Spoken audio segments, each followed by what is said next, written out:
welcome back to my channel. So today I'm going to be doing a story time video for you all, and I'm just going to give you a little bit of a background first. My family, when I was younger, we ran a homeschool science supply business out of our basement. We sold homeschool supplies, just science supplies and different things to different homeschool families. We sold, microscopes, dissection specimens, books, magnets, like little beakers, different science kits. We sold lots and lots of different things. And we would also travel through the different states, and we did different homeschool trade shows in different states. We did some of the ones we did regularly that were profitable for us. We did Massachusetts, Pennsylvania, Virginia, Florida. We did Georgia once. We did New Jersey a few times. Back when we lived in Arizona, I think we did Anaheim a couple times, but I was really little, so I don't remember much. But yeah, so this is just going to be a story time video about different funny experiences I've had with customers, and also some hotel horror stories, because I'm sure that us vendors have a lot of those. So yeah, so I'm just gonna get right into it. And I'm also gonna throw out there that I have pet birds, so if you hear some tweeting, that's what's going on.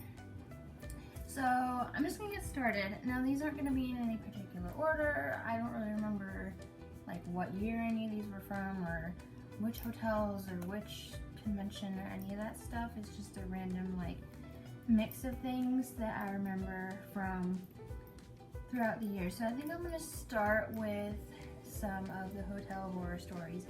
Now I will say we had with certain states like New Jersey, Florida, Pennsylvania, and Virginia and Massachusetts, like we had regular hotels in certain states that we would stay at every year because we knew we liked it. There was a Days Inn in Pennsylvania, there was a Days Inn in Massachusetts. Florida, we always stayed at a resort. There was the Marriott in Richmond for the Virginia one. So yeah, we had those. And then there was some convention we went to, and I don't remember which one it was, but there was a Super 8, which I know those can be kind of trashy, but this one had this gorgeous oak staircase. So yeah, I just wanted to clarify, there were a few states that we had, excuse me, I'm filming, thank you. There were a few states that we had regular hotels that we knew weren't a problem, and we stayed at them every year. And but these horror stories are from states where maybe we didn't find a good hotel that we liked. So excuse me 1 second. Okay, I had to give it a snack. So yeah, so these horror stories are from lower end hotels, and we didn't really have regulars that we liked for whatever states we were in. Like I said, I don't remember. So first one I'm going to go into, there was this one hotel we stayed at, and my mom was showering, and she wasn't wearing her contacts or anything in the shower, and she saw what she thought was a hair, so she picked it up. It wasn't a hair, guys. It was a millipede. Yeah, so she dropped that sucker pretty quickly. Yeah, and I feel like that was the same hotel where we also had, there was a roach behind the toilet, and there was gum on like the underside of like the edge of the nightstand. There was some gum under there. So yeah, that was really fun. There was also another hotel we stayed at that had, the toilet was built, it was installed halfway under the bathroom counter, so you could only open the lid about like this far So you're sitting on the toilet, literally like this, with the lid on your back. Like, I don't know what moron thought that was a good idea. That's like one of those you had one job things on Twitter. Like, who does this? So that was obviously, that was a problem. My next hotel story, we were at, it's probably like a Econo Lodge or Super 8. I think a lot of these were probably like the cheaper end hotel chains like that. So my family was like getting on me because the bottoms of my socks, I think I was wearing white socks, they're all black on the bottom, and they're all like, geez, Megan, like, you need to change your socks, it's nasty. And I'm like, what are you talking about? So I'm looking at the bottoms of my feet, and I'm like, oh my gosh, you know, because they were black on the bottom. And I couldn't figure it out. I was just like, you know, I was young. I was, I don't know, 12, 13, and they were convinced I just needed to change my socks. And I'm like, I don't know what happened. They were clean this morning, whatever. Well, then time wore on, and we kind of started noticing everyone's feet were turning black on the bottom. Then we figured out pretty quickly that it was the carpet. So yeah, so that's why we bring flip-flops if we're staying at a cheap hotel and we don't walk around barefoot, because you never know. So it was like the day we were leaving the hotel, my dad took one of those, like, I never know what they're for, like sanitary bags on the back of the toilet, and he walked around the carpet with his shoes, and then he stepped on the bag and made a black shoe print and took it up to the office to tell them what had happened. And I don't know whatever came of it, but that was pretty nasty. Okay, so my next, and this might be my last hotel horror story that I can really think of for this. I wasn't actually there. My dad had gone conventioning in one state. My mom and brother had gone conventioning in New York, and I don't know where I was. I was probably at home with my grandma or something. I was maybe like 9 or 10, so I wasn't really old enough to be that helpful anyway.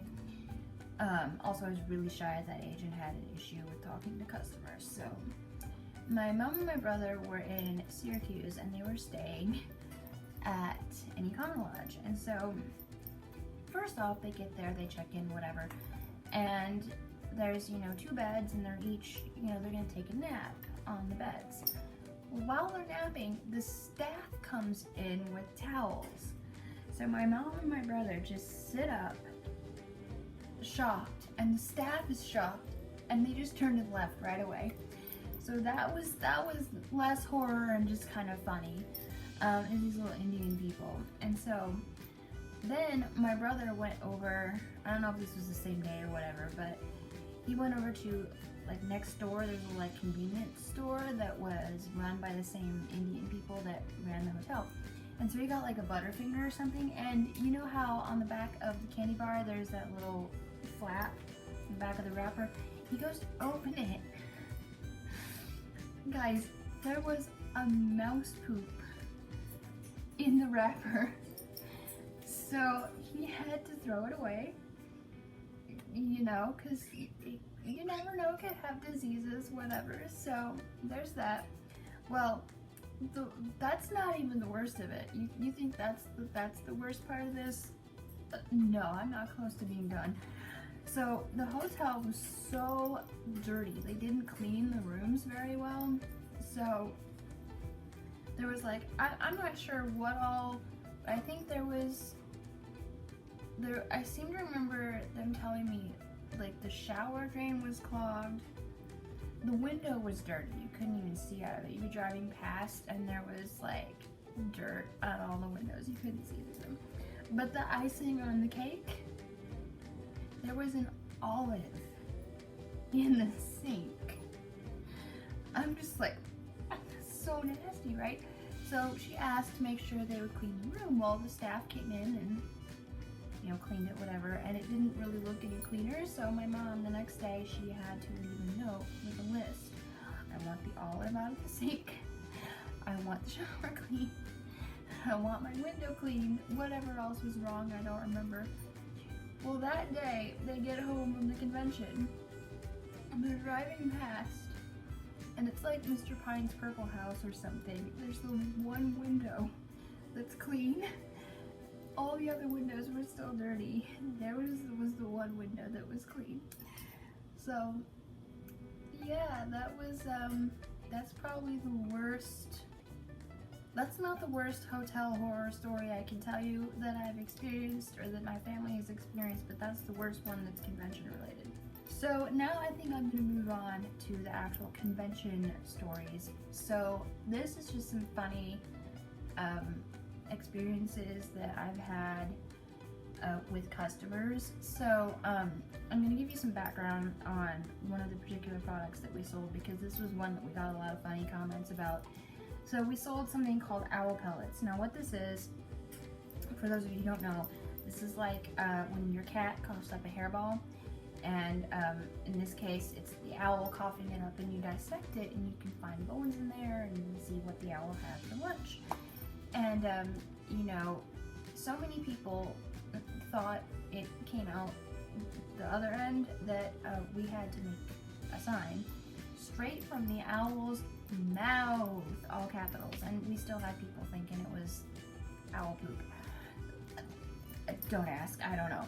So this one particular time, this lady, she comes up to me and she holds up an owl pellet and she's like, so this is coyote poops, right? And I was like, well, no. And I'm being real polite with her. I'm just like, well, no, actually, it's, she interrupts me. She's like, I get it. It's owl poop. And I'm like, well, no, actually, she interrupts me again. And she says, oh, I get it. It's owl barf. And at this point, I'm just like, what in the world? I'm just like, yeah. Yeah, technically, yeah. I'm like, what is with this woman? Like, can you read? Because there's a sign right there on the bin you pulled the owl pellet out of. Like, not only that was the worst. Like, usually people think it's owl poop. We've never had someone think it came from a completely different animal. Like, where did she even get that from? I don't know. Another comment that we got frequently was about our life-size model skeleton. We only had this one from the last couple years that we did the business before it closed. It was life-size, it was about, I don't know, 5 foot tall or something. And we just had that kind of to draw people into the booth, and it worked. A lot of people liked it and thought it was cool. We didn't sell them, however. We also had something that was for sale. We sold little like tabletop model skeletons, and they were maybe 12 inches tall, probably about like this. It was unbelievable the amount of people that would hold up the box that had the model, little tabletop model in there. They'd hold it up, and then they would point to the life-sized model skeleton and say, now is that what's in here? And I'm like, really? Does it really look like that would fit in here? Can you not see that the skeleton's head alone is too big for this box? Are you that stupid? Like, how?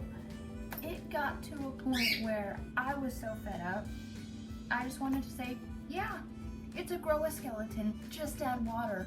I was so fed up. It was like every convention somebody would ask us that, and it was just unbelievable. I'm like, how would you think that fits in there unless it's inflatable, or like those alligators where you soak it in water and it grows? Like, unless it's either of those, how in the world would you expect it to fit in there?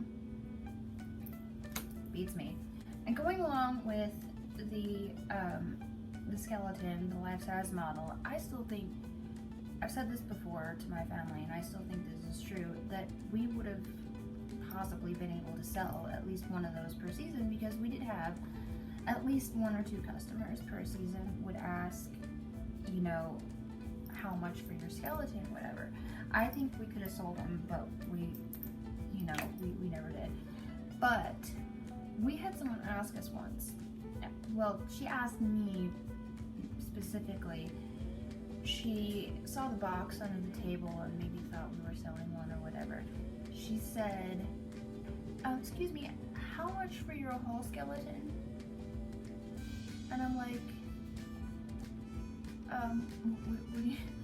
it's like she thought maybe somebody would come and just buy the head or something. I was just like, I'm sorry, it's not for sale. And she's like, oh, okay.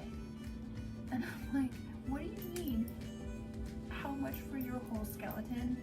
Just say how much for your skeleton. Like what? You think we take him apart and auction off ribs or something? Like what? I don't even know. Another thing we had that was kind of annoying is people would come into the booth and they would hold up a book and they'd say, now the price that's on here, is that what you're actually selling it for? And we'd be like, yeah. And then they'd put it back and leave. And it's like, why would we sell it for a different price other than the book?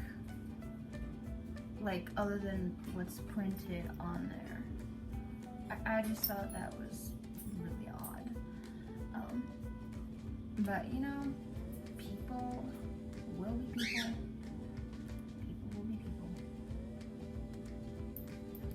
Another thing that happened a couple times that was kind of annoying, we had to put signs up on some of our stuff, like, so kids would stop messing with it, because we have little kids that come in the booth and they would just mess with stuff and not put it back where it belonged and whatever. And we had to make rules too that like parents couldn't just drop their kids in the booth and leave, you know, because they would do that, think we could babysit them, whatever.